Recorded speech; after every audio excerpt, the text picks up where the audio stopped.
Hello बच्चों, आज हम लोग हार्मोन के बारे में अध्ययन करेंगे।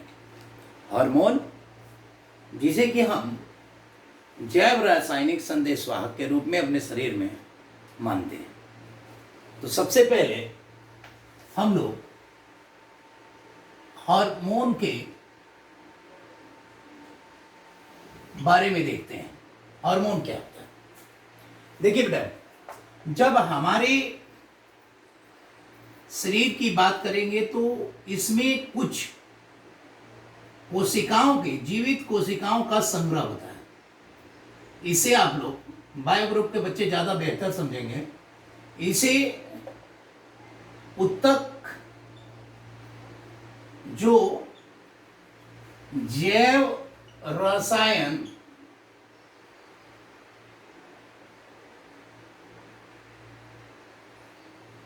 स्रावित करता है।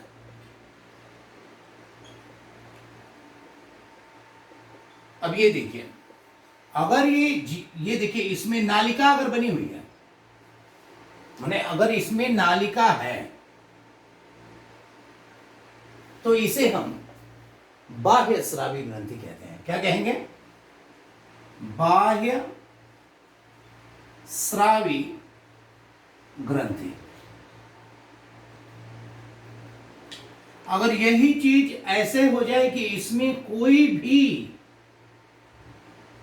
नालिका ना हो, यानी ये नालिका युक्त हो गया और ये नालिका विहीन हो जाए, नालिका विहीन ग्रंथि, इसे हम कहेंगे अंतःस्रावी ग्रंथि। अब ये देखिए, अंतःस्रावी ग्रंथि, और इससे जो जैव रसायन निकलेगा, इस जैव रसायन को, इसे हम लोग हार्मोन कहेंगे। जबकि यहां से जो जैव रसायन निकलेगा, इस जैव रसायन को हम लोग एंजाइम कहते हैं। तो देखिए, अब हमारे पास क्या आ रहा है? हार्मोन वे जैव रसायन जो अंतःस्रावी ग्रंथियों द्वारा स्रावित होते हैं। ये अंतःस्रावी ग्रंथियों द्वारा स्रावित होते हैं। प्लस देखिए, तो एक ग्रंथि हो गई बाह्य स्रावी ग्रंथि, एक हो गई अंतःस्रावी ग्रंथि, और एक जो होती है वो विषम लैंगिक ग्रंथि होती है। विषम लैंगिक ग्रंथि। अब ये देखिए, ये ग्रंथि क्या करेगी भाई? ये हार्मोन भी स्रावित करेगी, हार्मोन तथा एंजाइम दोनों को स्रावित करती हैं। इससे क्या होता है कि ये दोनों स्रावित होती हैं, स्रावित होती हैं। अब मैं आपको बताता हूं थोड़ा सा। अच्छा, ये देखिए, सब ये जो एंजाइम की है, जिसे हम लोग एक्सोक्राइन ग्लैंड कहेंगे, इसे हम लोग इंडोक्राइन कहेंगे, और इसको हम हेट्रोक्राइन ग्लैंड कहेंगे। ये देखिए, ये जो है आपका एक्सोक्राइन में कौन कौन सी है? जैसे आपका सबसे बड़ी जो नालिका युक्त ग्रंथि है वो है यकृत। ये इंपॉर्टेंट है। हमारे शरीर में सबसे बड़ी ग्रंथि यकृत है, लिवर है, लिवर, इसी को यकृत कहते हैं। इसके बाद लार ग्रंथि है। लार ग्रंथि के बाद ये जो होता है स्तन ग्रंथि, जिससे दूध स्रावित होता है, स्तन ग्रंथि। इसी प्रकार पसीने की ग्रंथि। ये सब ग्रंथियां जो हैं, ये आपका बाह्य स्रावी ग्रंथि है। इनसे एंजाइम सिक्रेट होता है, इनमें नालिका उपस्थित होती है। दूसरी हम लोग अगर अंतःस्रावी ग्रंथियों की बात करते हैं तो अंतःस्रावी ग्रंथियों में सबसे बड़ी जो ग्रंथि होती है थायराइड होती है। थायराइड, थायराइड ग्रंथि। अब इसके बाद एक होता है पीयूष ग्रंथि। पीयूष ग्रंथि, इसके अलावा भी बहुत सारी ग्रंथियां होती हैं, जैसे एड्रिनल ग्रंथि। एड्रिनल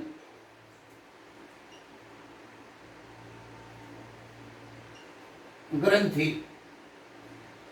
अच्छा, इसमें अगर देखें विषम लैंगिक यानी हेट्रोक्लाइन में तो एक अंडाशय हो गया, 3 है। एक है अंडाशय,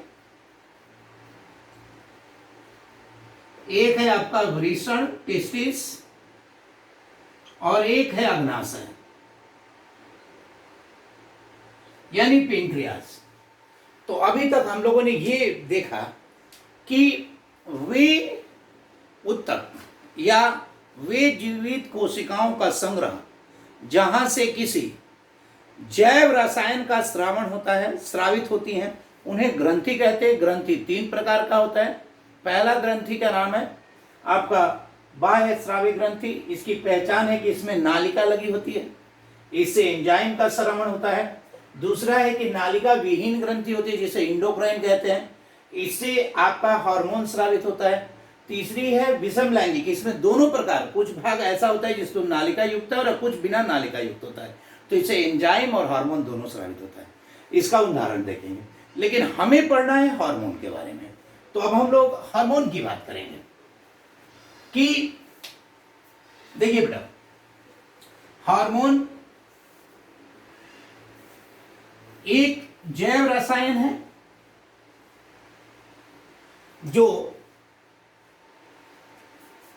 ये हार्मोन को हम लोग जैव रासायनिक संदेश वाहक कह सकते हैं। संदेशवाहक, जैव रासायनिक संदेशवाहक। यह अंतःस्रावी ग्रंथियों द्वारा स्रावित होता है। अच्छा, हार्मोन के श्रवण को कितना स्रावित होगा, इसको पीयूष ग्रंथि नियंत्रित करती है। यानी हार्मोन के स्राव को पीयूष ग्रंथि। अब देखिए, पीयूष ग्रंथि को पिट्यूटरी कहते हैं।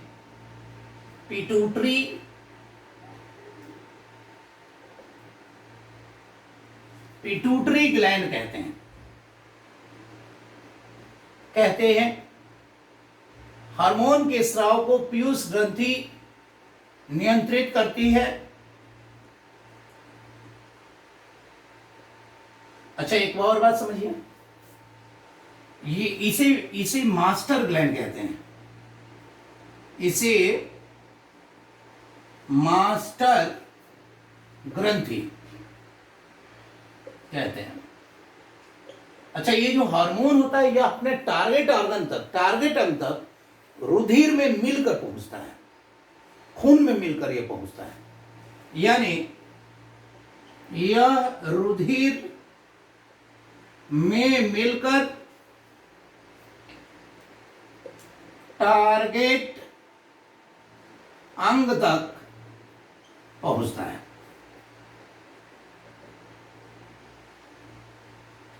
अच्छा, सामान्यतः जो प्रोटीन होते हैं, मतलब हार्मोन जो होते हैं प्रोटीन प्रवृत्ति के होते हैं। सामान्यतः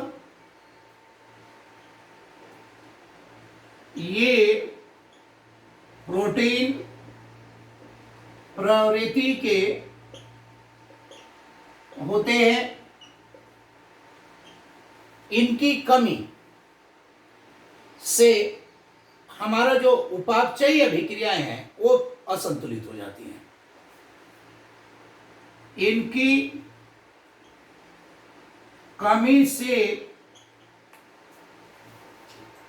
उपापचय अभिक्रियाएं प्रभावित होती हैं।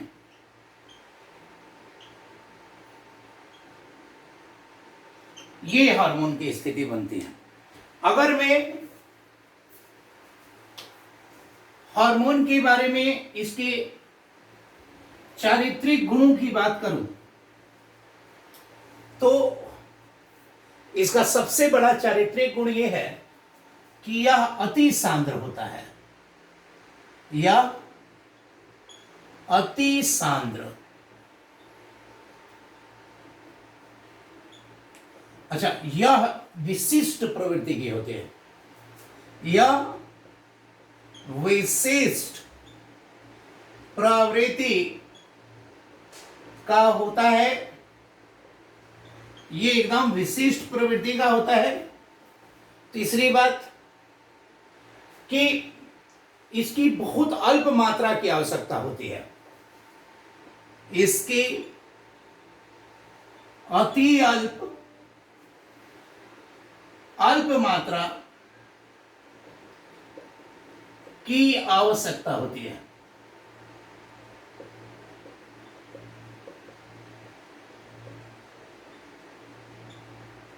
अब एक बात ध्यान दीजिएगा, यहां एक नोट पॉइंट में डालूंगा। जो ये पीयूष ग्रंथि होती है ना, यह दो प्रकार का हार्मोन स्रावित करता है। एक तो जैसे पीयूष ग्रंथि है, पीयूष ग्रंथि, तो ये बेटा जी एक तो होता है ट्रॉपिक हार्मोन,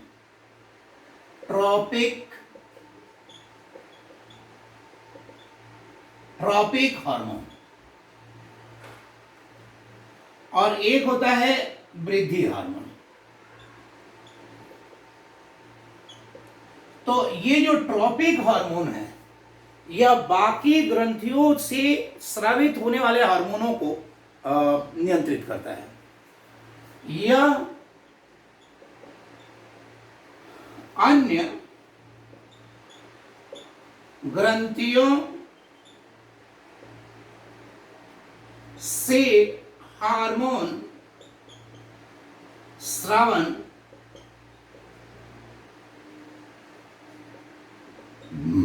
होने को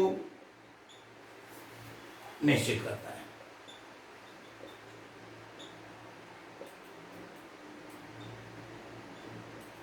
अब देखिए बेटा जी, हार्मोन को यदि हम बांटते हैं तो हार्मोन को हम लोग 3 कैटेगरी में बांट सकते हैं। हार्मोन के कितने कैटेगरी बना सकते हैं बेटा? 3 प्रकार का हार्मोन हम लोग पढ़ सकते हैं। एक होगा बेटा ये एस्टेरॉइड हार्मोन, स्टेरॉइड हार्मोन। अब देखिए एस्टेरॉइड हार्मोन में क्या होता है कि इसमें स्टेरॉइड नाभिक होता है। अब आप कहेंगे कि ये क्या है सर? तो देखो बेटा, स्टेरॉइड नाभिक ये होता है, ये 4 वलय से बना हुआ एक संरचना होता है। देखिए बेटा, इसमें 6 कार्बन का ये, 6 कार्बन का ये, 6 कार्बन का ये और 5 कार्बन की श्रृंखला होती है। यही है स्टेरॉइड न्यूक्लियस, स्टेरॉइड नाभिक है ये। और ये नाभिक जिसमें है वो स्टेरॉइड हार्मोन है। अब स्टेरॉइड हार्मोन जितने भी सेक्स हार्मोन होते हैं, यानी लैंगिक हार्मोन,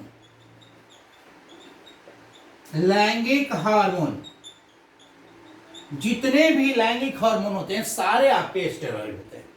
जैसे अब लैंगिक है तो ये 2 जगह से स्रावित होते हैं। अगर मान लीजिए कि वृषण माने टेस्टिस होता है, इससे आपका टेस्टोस्टेरॉन, टेस्टोस्टेरॉन ये क्या होता है कि नर जो होते हैं उनके चरित्रों को, कब मुंह छाएगा, कब आवाज में चेंज आएगा, इन सब चीजों को नियंत्रित करता है। मतलब उसमें कब जो ये जो लैंगिक क्रियाएं होती हैं, जो सेक्स से रिलेटेड आपका फंक्शन होता है बॉडी में, उसको ये नियंत्रित करता है। यानी ये नर के चारित्रिक गुणों को नियंत्रित करता है, चारित्रिक गुण को नियंत्रित करता है।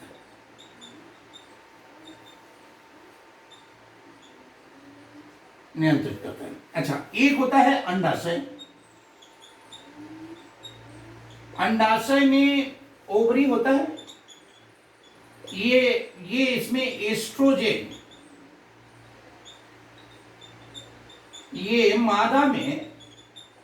मादा के चारित्रिक गुणों को नियंत्रित करता है। अब मादा के चारित्रिक गुण मतलब उनके मतलब अलग अलग शरीर समय में, जैसे ग्रोथ के वृद्धि काल में अलग अलग समय में जो शारीरिक परिवर्तन होता है मादाओं में, उसके बारे में ये हार्मोन एस्ट्रोजन उसको नियंत्रित करेगा। और नर में कौन करेगा? ये। इसके अलावा जो एड्रेनल कॉर्टेक्स से जितने भी स्रावित होते हैं हार्मोन, एड्रेनल कॉर्टेक्स से स्रावित जितना भी हार्मोन होता है, से स्रावित हार्मोन, ये सारे स्टेरॉइड हार्मोन होते हैं। ये जो होता है इसे fear, fight and flight, 3F condition बोलते हैं। 3F यानी फियर माने डर, फाइट माने लड़ाई, और फ्लाइट माने कोई साहसिक कार्य जैसे मान लीजिए कर रहे हैं उड़ने के समय, समझ लीजिए, एंड फ्लाइट। इस समय में ये इसको नियंत्रित करता है, इससे रिलीज होने वाले हार्मोन्स जो होते हैं। खैर, इससे स्रावित हार्मोन को हम लोग 4S हार्मोन भी कहते हैं। 4S, 3F या 4S यानी sex, sugar, salt and stress. यानी जितने भी सेक्स रिलेटेड जो क्रियाएं होंगी उसको, शुगर का जो शरीर में पचना होगा वो, साल्ट यानी लवण से जुड़ी हुई चीजों को नियंत्रित करेगा, और स्ट्रेस तनाव में जब आप रहेंगे तो एड्रेनल कॉर्टेक्स से जो हार्मोन सिक्रेट होगा, ये सारे के सारे कैसे होते हैं? स्टेरॉइड होते हैं। अब अगर हम लोग दूसरा हार्मोन का प्रक्रिया करें तो वो है बेटा जी प्रोटीन हार्मोन। ज्यादातर हार्मोन प्रोटीन प्रवृत्ति के ही होते हैं, केवल सेक्स हार्मोन को छोड़कर। माने प्रोटीन हार्मोन तो क्लियर है, इसमें पॉलीपेप्टाइड श्रृंखला उपस्थित होती है।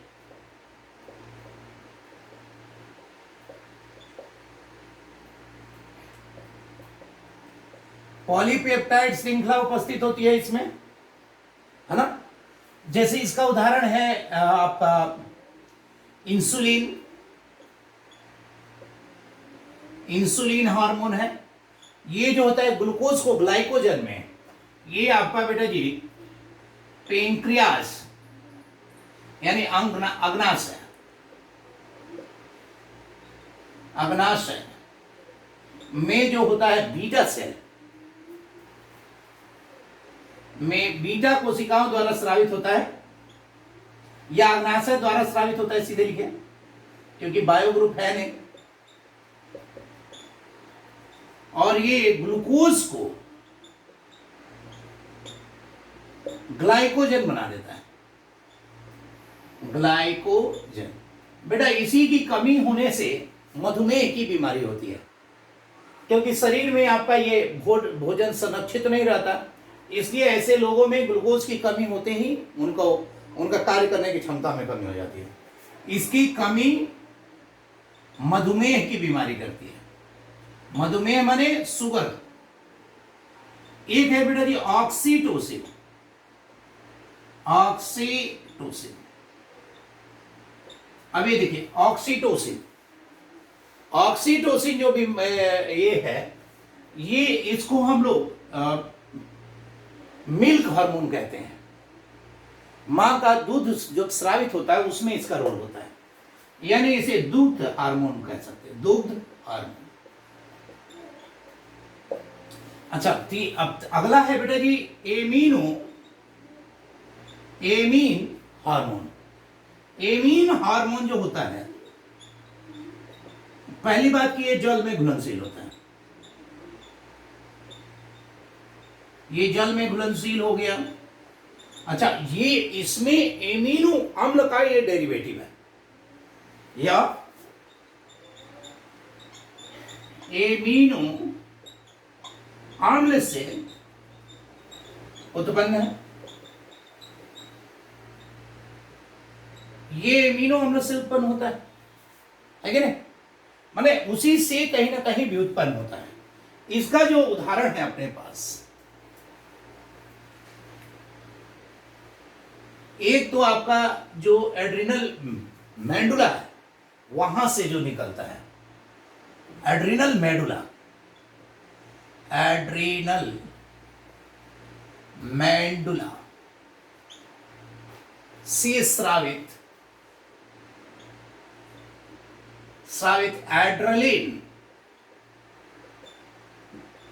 एड्रेलिन हार्मोन, ये हार्मोन जो होता है, ये हमारे अंदर जो होता है प्रोटीन का, लिपिड का, शर्करा का जो मेटाबॉलिक एक्टिविटी होता है उसको नियंत्रित करता है। प्रोटीन, लिपिड या शर्करा की उपापचयी क्रियाओं को नियंत्रित करता है।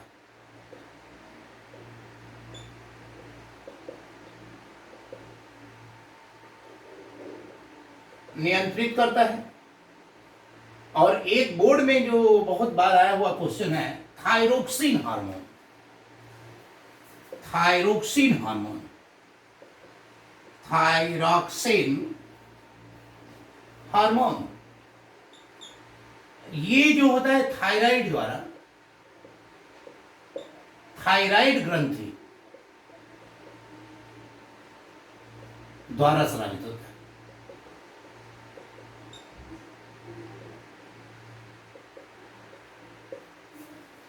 थायरोक्सिन हार्मोन जो होता है, आपका जो होता है थायराइड द्वारा स्रावित, ये जो होता है थायराइड ग्रंथि द्वारा स्रावित होता है।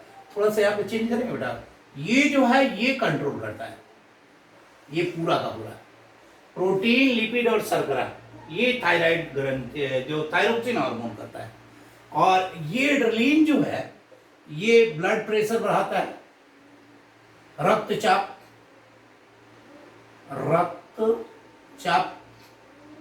यानी बीपी, पल्स रेट बनाता है, पल्स जो दर होता है उसमें वृद्धि करता है।